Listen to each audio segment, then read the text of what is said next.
So listen, if we're going to do this, let's get it. Okay. All right. I got it. I got it set. The tape is rolling right now. Okay. Well, hi, all you Popeye fans, and welcome to Chester. I tell you, I wish I was with you, but I can't be because I got other commitments. I'm building a ship of my own now, and, well, I don't know what Popeye's going to say about it, but I'm going to sail the seven seas just like he done.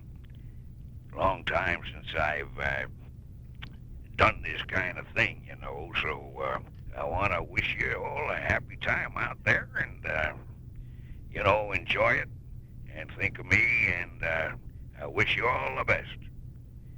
So, so long for now. Well, let me ask you this: as long as I got you on the wire, how did you get hired from? How did Paramount hire you to do the voice of Bluto? They must have heard your radio work. Well, I guess so. An agent called me up and said, look, I don't need any commission for this, but because I'm not representing you, so, you know, just take it from me. These people are looking for this kind of a thing, and I guess I walked over there and I got it, you know, and I don't really remember.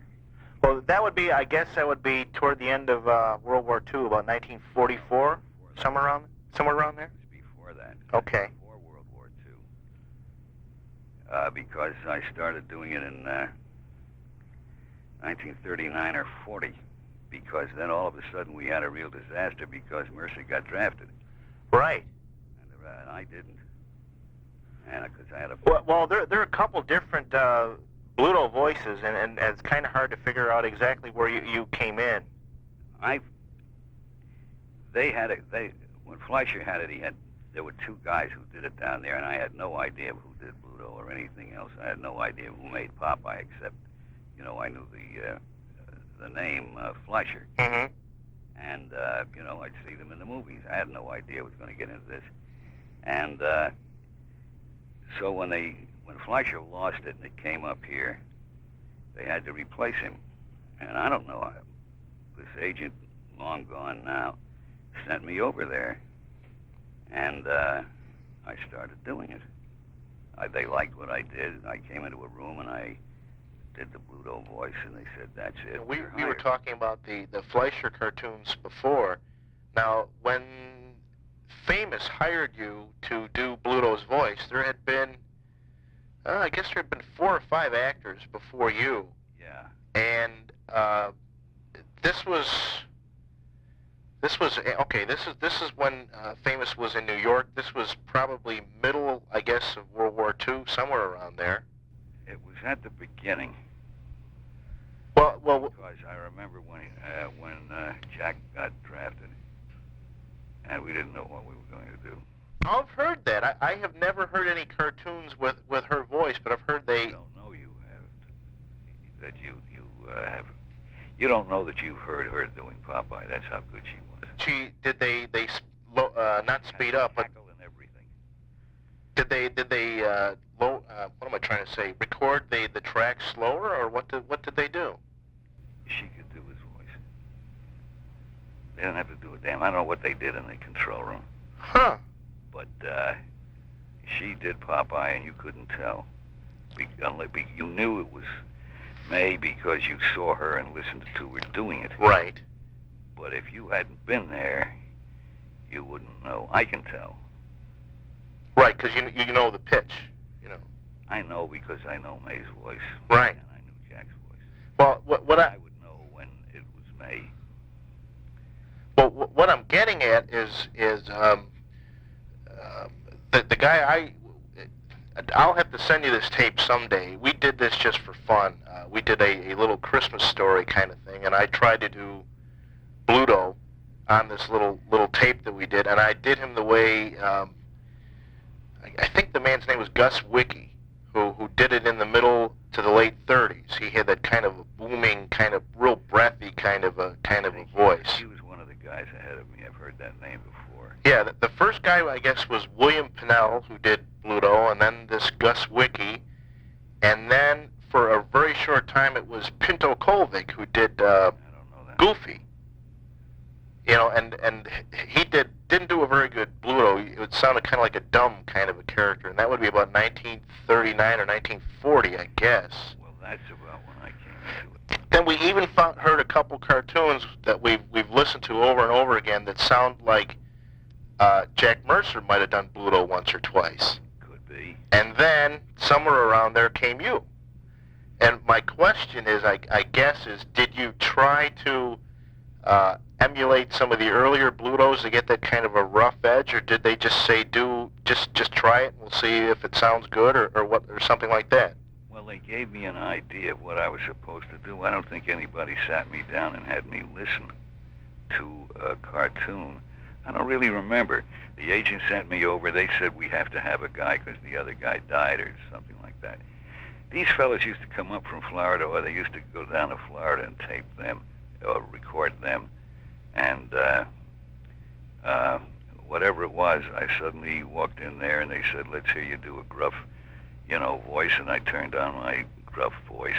They said, that's it, pure. I didn't even hear the other guys do it, except that I probably, seen it in a movie house. So I had a rough idea. So I went ahead and did it, and they said, that's it. And so I did it from then on. And I know that it's very possible that Jack did it, because in the time between they lost a fellow ahead of me and they had to put out product, somebody had to do it. So Jack, who had a marvelous, capacity for... I could see why they would pick you. I mean, number one, you had done a lot of radio work, and number two, your natural speaking voice is kind of low as it is. So, I mean... Yeah, well, I turned the thing on. I haven't really turned it. I don't do that kind of stuff anymore. I do sometimes when I play animals in commercials. I don't have anything like that. I just came there, went to work, did my thing, and, took off. And I don't have any souvenirs or any of that stuff. Yeah, that was amazing. You told me you would just be handed a script, and you'd do the script with Mae Questel and Jack Mercer, and that would practically be it, huh? Yeah. Even when you started, was that the common practice? Yeah. We didn't take terribly long. There never was much in the script. 7, 8 minutes long, and mostly action, mostly pictures, and an occasional voice, enough to carry along the plot. And okay, but would you be given pictures of what Bluto was going to do, and in particular? Someone would tell us. Okay. Because I know Mel Blanc, I think they used to give him a storyboard, and he would go over the storyboard to get kind of the feel for what, whatever, say Bugs Bunny was going to do to Elmer Fudd or whatever, Those were much more detailed, and they were written by different people, and it was a different style of thing. Mm-hmm. We get the story, but we never got it on a storyboard. They tell us this is what's happening and so on, or it might have been written on a script, and we'd pick it up, and, once you get into the swing of that thing, there isn't a hell of a lot of rehearsal that you have to do. You run through it a couple of times, right, and you may do something over once or twice, faster or slower, or put some more grunts in here, mm-hmm. or, do this or do that. Right. But, I don't know, we never, as I recall, took a hell of a lot of time. So it was more or less just like doing a radio script then, right? Yeah, pretty much, except that, we all had the pictures in our minds, but nobody made up. I don't recall ever seeing a storyboard. And then when we went over to Filmation, they were going to take 2 days to do 7 scripts. And I said to the fellow, whoever it was that directed it, who came in from California, we looked at each other, the three of us, and we said to him, you don't have to take 2 days for this. You bring us in at 11 o'clock, and we'll be out at 1, and we won't take that long. So he looked at us and said, you're kidding. I said, it's a 7-minute script. What the hell do you want it to do? This isn't a work of art. We know right. the lines, we know the characters, yeah. and we know what to do. And I said, how are you going to animate all of this stuff and get it out? 200 things here. And we did them 7 at a time, and we convinced him that we could do it in an hour and a half. And he said, that's not the way we work in Hollywood. I said, well, leave it to us, we'll do it. Mm-hmm. We'll save you, hours and hours and hours of studio time. And, don't worry about it. It'll come out. It'll be good. It'll be what we've always done. And after we finished with him in about an hour, because we take a whole day or a half a day to do this. Sure. I said, well, we don't have to do it.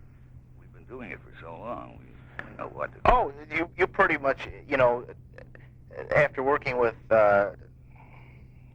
May or Jack, you would kind of get to know how the other person would, how long their particular, so you wouldn't trip up someone else's sentence. You would pretty much know by work. We knew how to work with each other. Right. Because, it's like a basketball game when the front line goes down passing the ball.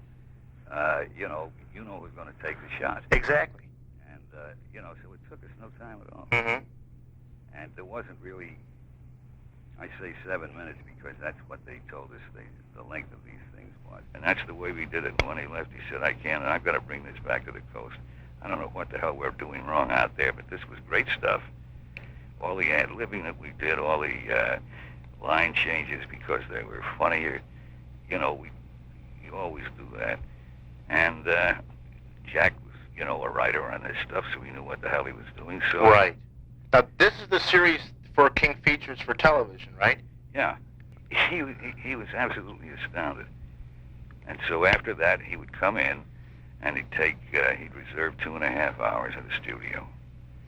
And we did whatever the hell it was we had to do, regardless of how many there were, and we get him out. Right. Well, it might be the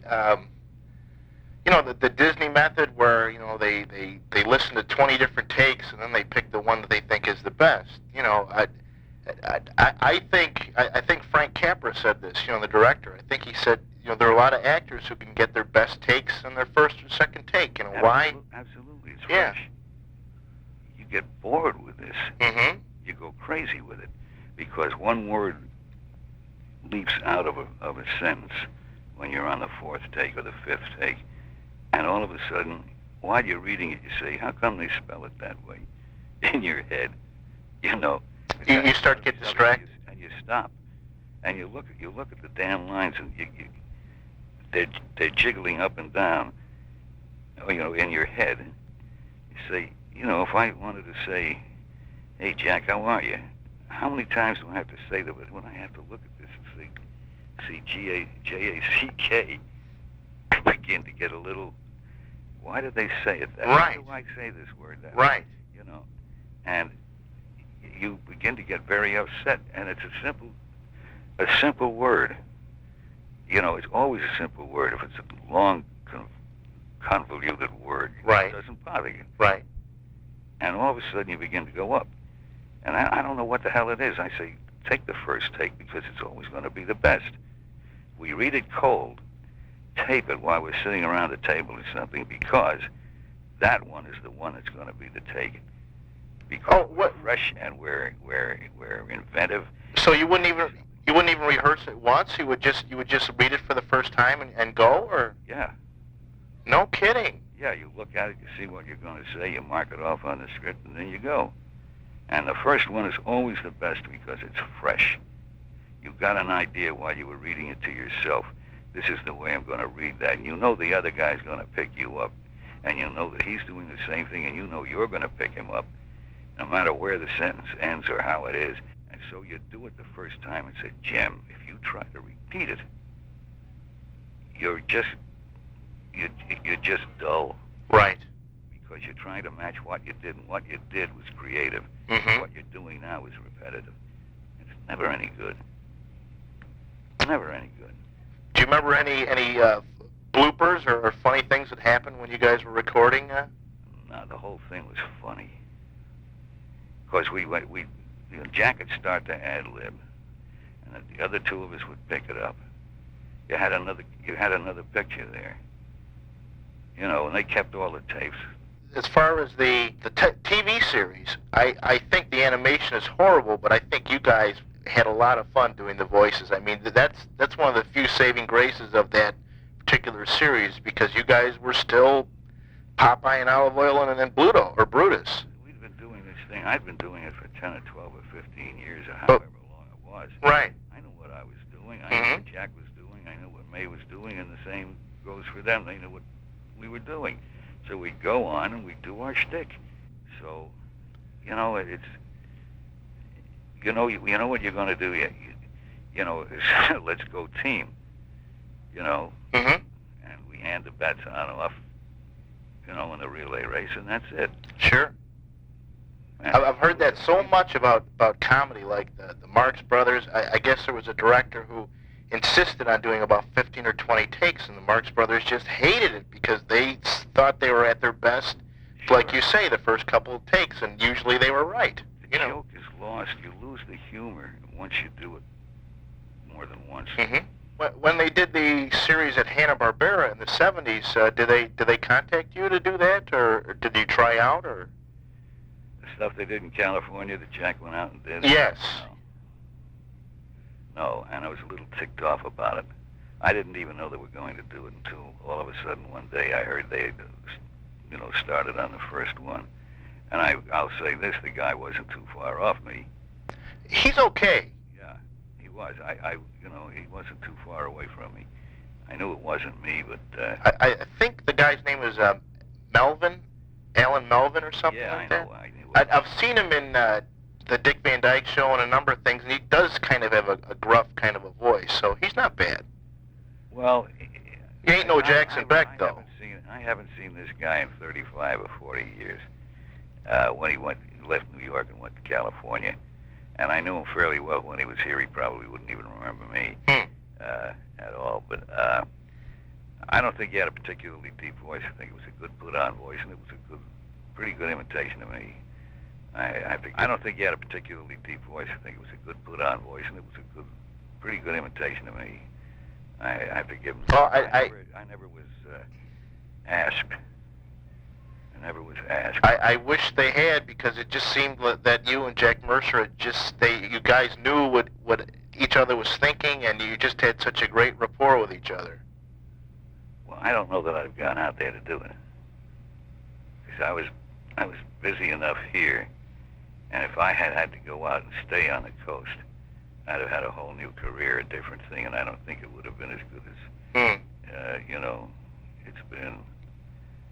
And because you mean that your people kind of typecast you and say, well, he's a cartoon voice or whatever. Yeah, I know that they take stars, and then they go into doing a cartoon voice because they have something, you know. And stars generally are not the kind of people that do this kind of work. But there are, you know, very famous people who go do this stuff because it's money. And oh, well, I can think of... Some of them can do it. Generally, they're too much on the other side of the line. Well, I can think of Phil Harris, who, when I was a little guy, when he did The Jungle Book, he did Blue the Bear. Now, I didn't know who Phil Harris was, but I thought he was terrific, you know. Absolutely. But he didn't become a cartoon voice all of full time. And I don't know. I couldn't have gone out there because, first of all, I wouldn't have wanted to go out there and then fly back and forth every 2 weeks. Right.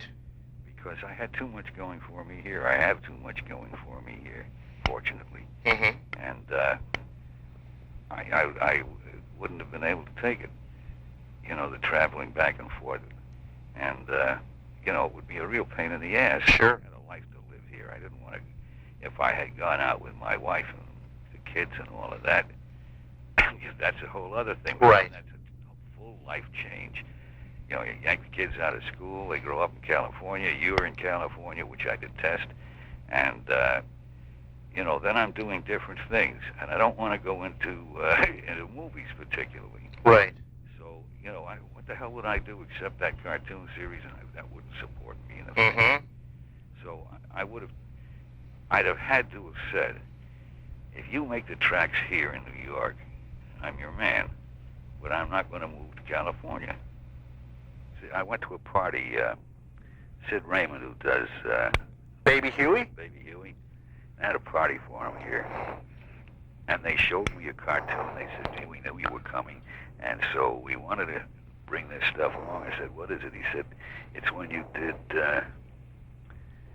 what the hell is it? A raven or a blackbird or some goddamn character. Okay. I think I've seen that. I said, I never made that. He said, it's the whole series. How can you forget it? I said, I tell you, I never made it. That's somebody else. He said, no, it's you, and then we'll get one and play it for you. Uh-huh. And they played it. And I said, how many are these? How many of these are there? He said, it's a whole series. How could you forget it? I said, I'll be damned, but I don't remember ever doing it. What the hell was it, Ricky Raven or something? Something, yeah.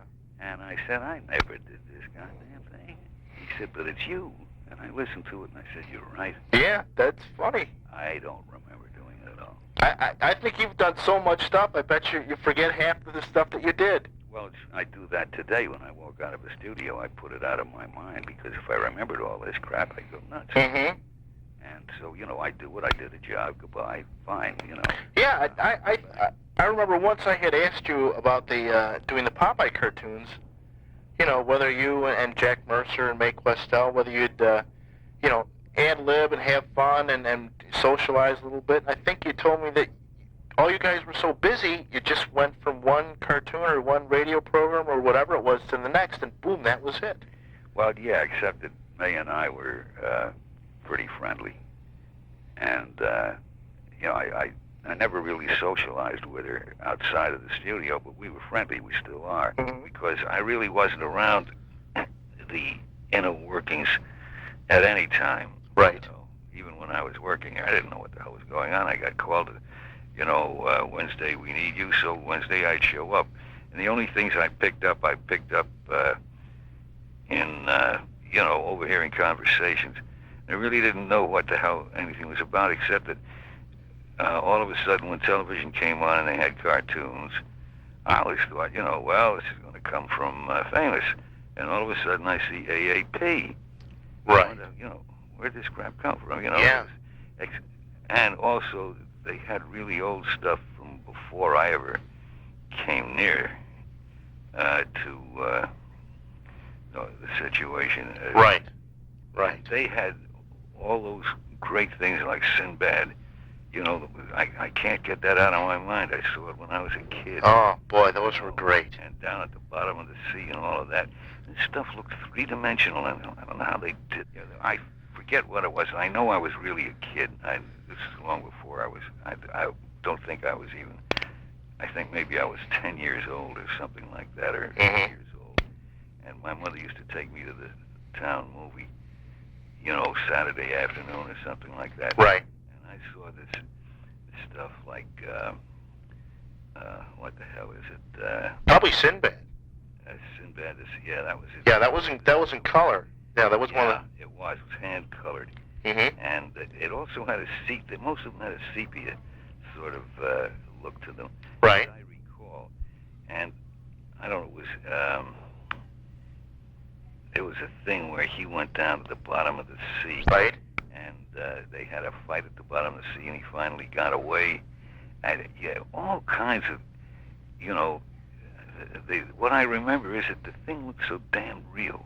It was so great. And then when I got, many years later, when I got up to Famous, I thought back to that stuff. I thought it was so much damn better than what we were turning out.